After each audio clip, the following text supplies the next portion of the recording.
नमस्कार, मी मानसी. तुम्हा सगळ्यांचे माझ्या यूट्यूब चॅनलवर मनापासून स्वागत आहे. कसे आहात तुम्ही सगळे? आय होप तुम्ही सगळे हॅप्पी आणि हेल्दी असाल, आपल्या कुटुंबासोबत सुखी आणि सुरक्षित असाल. मी माझ्या यूट्यूब चॅनलवर माझ्या आयुष्याशी निगडीत काही गोष्टी शेअर करत असते. आजचा व्हिडिओ आपण महिला म्हणजे ज्या हाऊसवाईफ आहेत, ज्या होममेकर आहेत, ज्या घरात घर आणि मुलं सांभाळतात. अर्थात घर आणि मुलं सांभाळणं खूप मोठं काम आहे आणि त्यासाठी प्रत्येकीने स्वतःची पाठ ठोकटली पाहिजे, कारण की खूप मोठा आणि अवघड टास्क असतो हा. तर प्रत्येकीला असं वाटतं की आपण आपल्या संसाराला काहीतरी हातभार लावावा, आपण काहीतरी कमवावं. तर आपण काय करू शकतो घरात बसून? तर अशाच काही मी बिझनेस आयडिया तुमच्यापर्यंत पोहोचवणार आहे, ज्यात तुम्हाला इंटरेस्ट, जर त्या गोष्टीत तुम्हाला इंटरेस्ट असेल, तुमचं स्किल असेल त्यात ऑलरेडी, पण आता काळानुरूप थोडं आपण संसारात गुंतल्यामुळे ते मागे राहिलं असेल, तर अशा काही आयडियाज मी तुमच्यापर्यंत पोहोचवणार आहे, जेणेकरून जर तुम्हाला त्या गोष्टी आवडल्या तर तुम्ही तो बिझनेस करू शकता, घरात बसून करू शकता, काही पैसे कमवू शकता, जेणेकरून तुम्हाला ते पैसे कमवण्याचं एक समाधान मिळेल. तर आजचा आपला पहिला व्यवसाय असेल की तो म्हणजे मेकअप, हेअर आणि साडी ड्रिपिंग. जर तुम्हाला मेकअपमध्ये इंटरेस्ट असेल, जर तुम्हाला वेगवेगळ्या प्रकारच्या साड्या नेसवता येत असतील, किंवा जरी त्या गोष्टीमध्ये तुम्हाला इंटरेस्ट असेल, एक तुम्हाला आवड असेल त्या गोष्टीमध्ये, तर तुम्ही याचं योग्य प्रशिक्षण घेऊन तुम्ही हा व्यवसाय करू शकता. यासाठी तुम्हाला पूर्ण वेळ देण्याची गरज नाही. तुम्ही आपलं घर, मुलं या सगळ्या गोष्टी मॅनेज करून तुम्ही हा व्यवसाय घरातून करू शकता, जेणेकरून जेव्हा बाहेर आपल्याला ऑर्डर असतात तेव्हा थोड्या वेळासाठी किंवा एक अर्ध्या दिवसासाठी जाऊन आपण ह्या गोष्टी मॅनेज करू शकतो. जर आपल्याला एखाद्या गोष्टीची आवड असेल, तर ती एक म्हण आहे की आवड असेल तर सवड नक्कीच मिळते. तर तसं आपल्याला जर त्या गोष्टीमध्ये इंटरेस्ट असेल, आपली आवड असेल, तर आपण ह्या गोष्टी निश्चित करू शकतो. आणि सध्या मेकअप, हेअर आणि साडी ड्रिपिंग ह्या सगळ्या गोष्टीला प्रचंड मागणी आहे. आणि जर हा व्यवसाय एखादी स्त्री करत असेल तर ती नक्कीच यातून एक चांगलं इन्कम नक्कीच कमवू शकते. तर दुसरा व्यवसाय आहे तो म्हणजे केक बेकिंगचा. घरात बसून तुम्ही केकच्या ऑर्डर्स घेऊ शकता. जर तुम्हाला केक बनवता येत नसतील तर बरेच केकचे क्लासेस सध्या चालवले जातात. काही स्त्रिया तर यूट्यूबवर बघूनही केक शिकतात. यूट्यूबला बरेच केकचे चॅनल्स आहेत जे की केक शिकवतात, कशा प्रकारे केक बनवायचा तो. तर असं छोटं छोटं का करत तुम्ही ह्या क्षेत्रामध्ये येऊ शकता की तुम्ही एक चांगला केकचा, पेस्ट्रीचा, ह्या सगळ्या गोष्टी घरगुती स्वरूपामध्ये तुम्ही ऑर्डर करू शकता.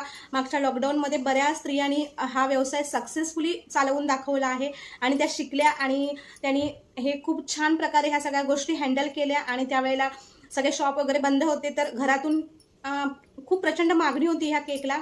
आणि बेकरीपेक्षा घरातून जर चांगलं बनवून देत असतील लोक, तर घरगुती स्वरूपात घेणारी लोकही बरीच आहेत. तर तुम्ही हा केकचाही बिझनेस घरात बसून करू शकता. आपली तिसरी बिझनेस आयडिया आहे ती म्हणजे मेहंदीच्या ऑर्डर्स घेणं. लग्नसराई सध्या जवळ आलेली आहे आणि बराच लग्नांचा सीझन चालू आहे सध्या, आणि ह्या मेहंदीला प्रचंड मागणी आहे. मेहंदीच्या ऑर्डर्स अगदी सहज मिळतात लोकांना. जर तुम्हाला चांगली मेहंदी काढता येत असेल, जर थोडीफार चांगली काढता येत असेल, तरी तुम्ही या क्षेत्रामध्ये उतरू शकता. जर तुम्ही ह्या गोष्टीचा प्रयत्न केलात, रोज सराव केलात, किंवा मग ह्याची प्रॅक्टिस करत राहिलात, किंवा मग एखाद्या ठिकाणी ह्याचा क्लास घेतलात, योग्य प्रशिक्षण घेतलं, तर तुम्ही ह्याही क्षेत्रामध्ये मेहंदीच्या ऑर्डर्स तुम्हाला बऱ्याच मिळू शकतात.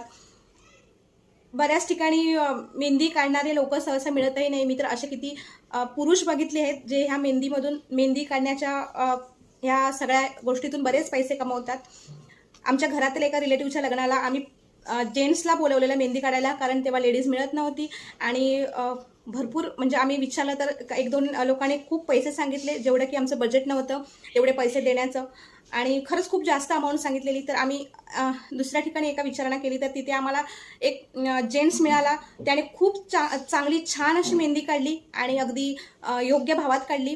तर त्याला आम्ही विचारलं, जेव्हा तो आमच्या घरी आला मेहंदी काढायला, तेव्हा त्याला आम्ही विचारलं की तू साधारण किती कमवतोस या मेहंदीच्या या सगळ्या गोष्टीतून. तर त्याने सांगितलं की मी पर मंथ, म्हणजे जेव्हा लग्नसराई असते त्यावेळी मी खूप जास्त घेत नाही पैसे, कारण मला ऑर्डर्स मिळायला पाहिजे म्हणून मी एक रिझनेबल भाव ठेवतो. तरी महिन्याला 25,000 ते 30,000 रुपये मी ह्या मेहंदीच्या ऑर्डर्समधून मी कमवतो. पण हे वर्षाच्या 12 महिने नसतं, जेव्हा की लग्नसराई असते त्याच वेळी त्याचं हे इन्कम असतं. पण एका महिन्यामध्ये 25,000 ते 30,000 कमवतो, जे की आपल्याला एका ठिकाणी जॉब करून मिळतील. तर हा मेहंदीचा ऑप्शन खूप छान वाटतो. म्हणजे ज्या लोकांचं ड्रॉइंग चांगलं आहे, तर त्या लोकांनी नक्कीच या फील्डमध्ये यायला काही हरकत नाही, की तुम्ही एखादा जमत नसेल तरी जर तुम्हाला आवड असेल तर तुम्ही मेहंदीचा क्लास करा, त्याचं योग्य प्रशिक्षण घ्या आणि तुम्ही ह्या मेहंदीच्या नक्कीच छान छान ऑर्डर्स घेऊन एक चांगला इन्कम तुम्ही कमवू शकता. आपली चौथी बिझनेस आयडिया आहे ती म्हणजे घरगुती शिकवण्या घेणं. तुमचं जर चांगलं शिक्षण झालं असेल पण तुम्ही घर आणि मुलं यामध्ये तुम्हाला नोकरी करता येत नसेल तर तुम्ही अगदी घरगुती शिकवण्या घेऊन तुम्ही योग्य प्रकारे चांगलं इन्कम कमवू शकता. आजकाल बाहेरच्या प्रायव्हेट क्लासेसचे भरपूर फीज आहेत आणि ते लोकांना देणं परवडत नाही, त्यामुळे घरगुती शिकवणीला प्रचंड मागणी आहे. तर तुम्ही ह्याही गोष्टीतून एक चांगल्या प्रकारे तुम्ही इन्कम घेऊ शकता हर महिना. जर तुम्हाला मोठ्या लेवलच्या मुलांना शिकवायला जमत नसेल तर अगदी प्राथमिक स्वरूपात प्राथमिक शाळेच्या मुलांना शिकवून तुम्ही ह्या गोष्टीतून नक्कीच एक चांगलं इन्कम घेऊ शकता. आपली 5वी बिझनेस आयडिया आहे ती म्हणजे घरगुती मसाले आणि पिठं बनवून विकणं. तर ह्या आयडियाबद्दल मी अगदी खात्रीशीर सांगू शकते की ह्याच्यामध्ये तुम्हाला 100% नफा होऊ शकतो. फक्त एवढंच की तुम्हाला ह्यामध्ये थोडंफार इन्व्हेस्ट करायला लागतं. अर्थात ह्या सगळ्या मसाल्यांसाठी आणि पिठांस बनवण्यासाठी जे काही मसाल्याचे ज्या गोष्टी लागतात तर त्या आपल्या काही घरात पिकत नाही, ते आपल्याला बाहेरून विकत घ्यायला लागतात. जसं की अख्खा गरम मसाला असेल किंवा मसाल्याचे बरेच प्रकार असतात, ते आपल्याला बाहेरून विकत घ्यायला लागतात आणि मग ते प्रोसेसिंग करून बनवून मग आपण ते घरगुती स्वरूपात विकतो. तर जेवढं तुम्ही यामध्ये इन्व्हेस्ट कराल तेवढं तुम्हाला नफा जास्त मिळेल. मी स्वतः हा बिझनेस गेली वर्षभर केला आहे. मला याच्यात खूप चांगला नफा मिळाला, पण काही कारणास्तव मी हे कंटिन्यू करू शकली नाही. अर्थात यामध्ये जास्त गुंतवणूक करायला माझ्याकडे पैसे नव्हते, जास्त भांडवल यामध्ये गुंतवायला माझ्याकडे एवढे पैसे नव्हते. माझे मिस्टर जॉब करतात, त्यामुळे मला एकटीने हे सगळं हँडल करणं शक्य नव्हतं. माझ्याकडे जागेची कमतरता आहे, जेणेकरून मी जास्त माल घेतला तर तो कुठे ठेवू या गोष्टीची माझ्याकडे विचार केला तर मी कुठे ठेवू शकत नव्हती. कारण एक भाड्याने जागा घेऊन आपण तिथे करू ते एवढ्या मोठ्या लेवलला मी गुंतवणूक करू शकत नव्हती. पण मी जेवढं घरगुती स्वरूपात हा बिझनेस केला, एक छोट्या लेवलला केला, एक ट्राय म्हणून केला की चला आपण दोघंही कोरोनामध्ये मिस्टरांचंही काम बंद होतं. माझे मिस्टर गव्हर्नमेंट सर्वंट आहेत, काम बंद नव्हतं, पगार चालू होता, पण ते घरी बसून होते की त्यांना ट्रेन बंद असल्यामुळे कामाला जाता येत नव्हतं. तर त्यामुळे दोघंही घरी बसून आहोत, तर चला आपण काहीतरी ट्राय करूया, एखादा बिझनेस होतो का बघूया, आपल्याने काही कमवता येतं काय बघूया. तर हा विचार करून आम्ही हा बिझनेस चालू केला आणि आम्हाला खूप चांगला फायदा झाला यामध्ये. अर्थात आम्ही याची घरगुती स्वरूपातच हा बिझनेस केला, अगदी छोट्या लेवलला केला, पण या गोष्टीतून आम्हाला एक अनुभव आमच्या गाठीशी आला. तो म्हणजे जर आपल्या मनात एखादी गोष्ट आपण ठरवली की आपल्याला ही गोष्ट करायची आहे तर आपण त्यामध्ये नक्कीच सक्सेसफुल होतो आणि मनापासून प्रयत्न केले तर नक्कीच आपण ती गोष्ट अचीव करू शकतो.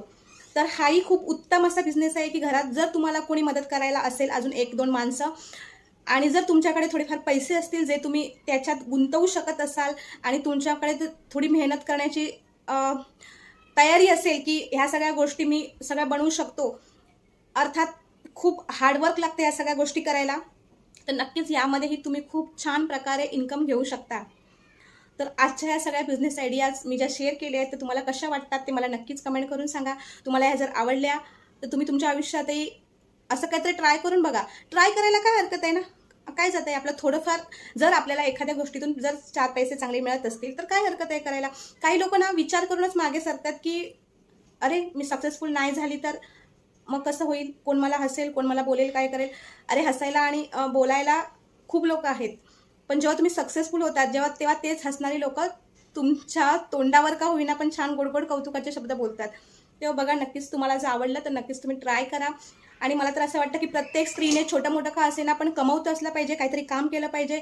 आणि तुमच्याकडे कितीही पैसे असू देत, पण तुम्ही जो एक स्वतः कमवण्याचा आनंद असतो ना की हे पैसे मी कमवलेत, माझ्या कामाचे आहेत, माझ्या कष्टाचे आहेत, त्याचं एक फार वेगळं समाधान असतं. तर चला, आजचा व्हिडिओ मी इथेच संपवते. तुमचे जर काही सजेशन असतील तर मला नक्कीच कमेंट करून सांगा. माझा व्हिडिओ आवडला तर लाईक करा, तुमच्या मैत्रिणींपर्यंत तो शेअर करा आणि परत एकदा भेटेन अशाच एका नवीन व्हिडिओसह. तोपर्यंत काळजी घ्या, सुखी राहा, सुरक्षित राहा.